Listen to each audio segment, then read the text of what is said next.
खबरें आ रही हैं कि एयरपोर्ट्स, शाहराहें, पार्क्स यानी इस तरह की चीज़ें अब गिरवी रखी जाएंगी। क्यों?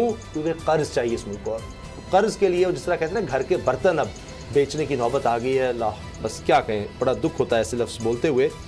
मुल्क के जो आपकी शाहराहें, आपके हवाई अड्डे अगर आपने गिरवी रख के, तो फिर पूरा मुल्क ही आपने समझे गिरवी रख दिया, पीछे रह क्या जाता? मुल्क को एक बीमारी लगी हुई है, वो है कर्ज की बीमारी। अब इतना कर्ज में मुल्क डूब गया है कि अब तहरीक इंसाफ की हुकूमत में ये काम होगा जो जिसके सख्त खिलाफ की हुकूमत। खबरें आ रही हैं कि एयरपोर्ट्स, शाहराहें, पार्क्स यानी इस तरह की चीज़ें अब गिरवी रखी जाएंगी। क्यों? क्योंकि कर्ज चाहिए इस मुल्क को, और कर्ज के लिए जिस तरह कहते हैं ना घर के बर्तन अब बेचने की नौबत आ गई है। अल्लाह, बस क्या कहें, बड़ा दुख होता है ऐसे लफ्ज़ बोलते हुए। तो ये हालात हैं। अब बाबडोगर साहब क्या करें, मुल्क कर्ज़ों में डूबा हुआ है। कर्ज उतारने के लिए, मुल्क को चलाने के लिए, मईशत को चलाने के लिए आपके हवाई अड्डे, वैसे ये नेशनल एसेट्स हैं, तो ये बड़ा ख़तरनाक होता है किसी भी मुल्क के लिए कि आप वो गिरवी रख रहे हैं, कि किसी और को दे रहे हैं आप कि जनाब ये कर्ज हम ले रहे हैं। अगर खुदा न खास्ता कर्ज में इंटरनेशनल एयरपोर्ट जनाब गिरवी रख चुके हैं 700 अरब की, वो भी शाहराहें आपकी, आपके पार्क्स, ये उसके बावजूद है कि जनाब सऊदी अरब से अब $1.5 अरब सालाना आपको तेल भी मिल रहा है, नौखर अदायगी पर वो बात भी फाइनल हो गई है। लेकिन मैं हैरान हूँ कि इसके साथ वज़ीर ख़ारजा शाह महमूद कुरैशी साहब कह रहे हैं IMF के लिए पूरी कौम का मुस्तकबिल गिरवी नहीं रख सकते, मुस्तकबिल गिरवी नहीं रख सकते, लेकिन ये पार्क्स, शाहराहें ये मजबूरन करना पड़ रहा है। बाबर साहब। समझ साहब अनफॉर्चुनेट है। पहली बात तो ये है कि मैं पहले दिन से ये कह रहा हूँ कि बजट जो था इनको IMF के चलें उसकी मर्जी के ताबे ना होता, लेकिन उनको पहले निगोशिएट करना चाहिए था। और अब ये किसी भी मुल्क की बड़ी इसमें ह्यूमिलेशन है कि आप अपने नेशनल एसेट्स जो हैं वो सारे गिरवी रखकर आप लोन ले लें, और कल अगर आप वो कर्जा ना उतार सकें तो फिर क्या होगा? सर सोच के उनके हवाले कर देंगे? सोचना भी नहीं चाहता। क्या आप एयरपोर्ट उनके हवाले कर देंगे? आप शाहराहें उनके हवाले कर देंगे? अगर नहीं करेंगे तो आपकी इंटरनेशनल मार्केट में क्रेडिबिलिटी खत्म हो जाएगी, कोई आपको कर्जा नहीं देगा।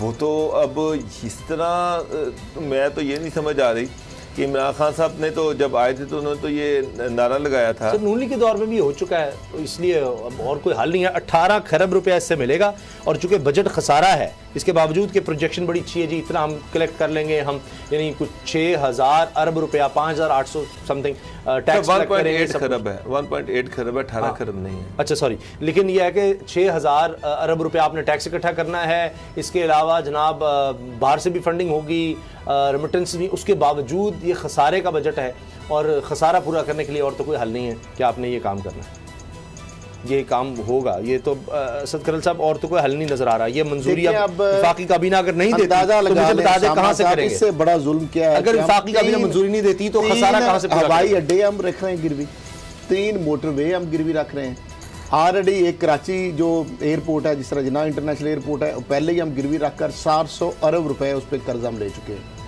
और 980 बिलियन का अंदाज़ा लगाया गया है। इस्लामाबाद जो वजारत खजाना ने कहा है कि लाहौर एयरपोर्ट जो है उनकी वैल्यू लगाई गई है 230 अरब, मुल्तान एयरपोर्ट की वैल्यू का अंदाज़ा और इस्लामाबाद एक्सप्रेस जो है उसकी वैल्यू का अंदाज़ा 320 अरब लगाया गया है, और 470 अरब इस तरह उसका लगाया गया अंदाज़ा। अब मुझे ये बताएं कि जिस मुल्क के अंदर आप अपने हवाई अड्डे जो है गिरवी रख दें, आप अपनी जो मेन मोटरवे जो शाहराहें हैं वो गिरवी रख दें, आपका जो TV स्टेशन, आपके रेडियो स्टेशन, आपके और बहुत सारे, यानी ये एक आपकी जो असास तनसीबात में आता है, आपका किसी भी मुल्क का जो शाहराह हैं, जो उसकी सड़कें हैं, मेन शाहराहें हैं, और जो उसके एयरपोर्ट है, अगर आप गिरवी रख दें तो जिस मुल्क से आप कर्जा लेंगे, जब चाहे वो आपको कह दे चले भी निकले आप यहाँ से, ये फारग होगा, आपको जहाज आपके उड़ने दे, आपके खड़े होने दे, ना होने दे, आप किस तरह भाग सकते हैं?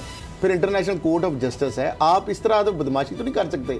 तो लेकिन मैं समझता हूँ इस पे बेहतर है आप इससे पेट पे पत्थर बांध लें, आप स्टेरिटी मेजर इख्तियार कर लें, लेकिन ये मुल्क की तनसीबात, मुल्क की जो इंस्टॉलेशन, मुल्क के जो आपकी शाहराहें, आपके हवाई अड्डे अगर आपने गिरवी रख के, तो फिर पूरा मुल्क ही आपने समझे गिरवी रख दिया, पीछे रह क्या जाता है? पहले कुछ चीज़ें गिरवी आ गई, आप उस वक्त तनकीद करते थे, अब जब आपकी हुकूमत आई है, आप उस वक्त आप कह रहे थे इतनी 1000 अरब कर्जा ले लिया हुकूमत ने, 13,000 अरब तो आपने भी कर्जा ले लिया 3 साल में। इतना अगर उन्होंने ज़्यादा लिया है तो आपने कौन सा काम लिया है? और ये आप कह रहे हैं आप कर्जा चुकाने पे, तो वो भी यही कहते हैं कि हमने भी जनाब कर्जा उतारने के लिए किया है।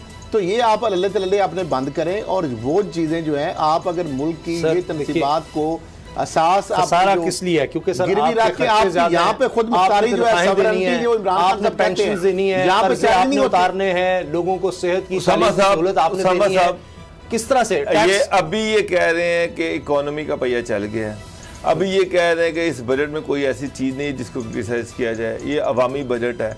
अब अगर ये अवामी बजट है तो पाकिस्तान का प्राइड क्या है? पाकिस्तान का प्राइड है उसकी सड़कें, उसके एयरपोर्ट, उसकी शाहराएँ। अगर आपने वो गिरवी रख कर वो बेच के आपने मुल्क को चलाना है तो फिर तो दूसरा टैक्स है सर, टैक्स आप तभी तो टैक्स छूट ली है ताकि लोगों को सहूलत हो।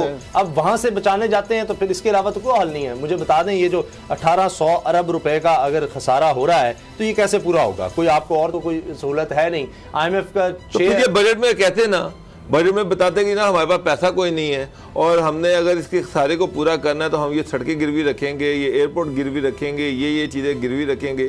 जब इमरान खान साहब ने जब इक़्तिदार में आना था, उन्होंने जो 100 दिन का मनसूबा बनाया था, उसमें जो प्लानिंग दी थी उसमें एक चीज़ ये थी कि जो सरकारी ज़मीनें हैं, ये इतने बड़े बड़े डिप्टी कमिश्नर्स के घर हैं, ये इतने बड़े कमिश्नर्स के घर हैं, ये जो ब्यूरोक्रेसी के घर हैं, ये जो GORs हैं, ये जो बड़े बड़े गवर्नर हाउसेज हैं, इन सब को बेचा जाएगा और इनकी जो ये जो जगह, ये जो पैसे हैं, ये वहाँ पर लगाए जाएंगे।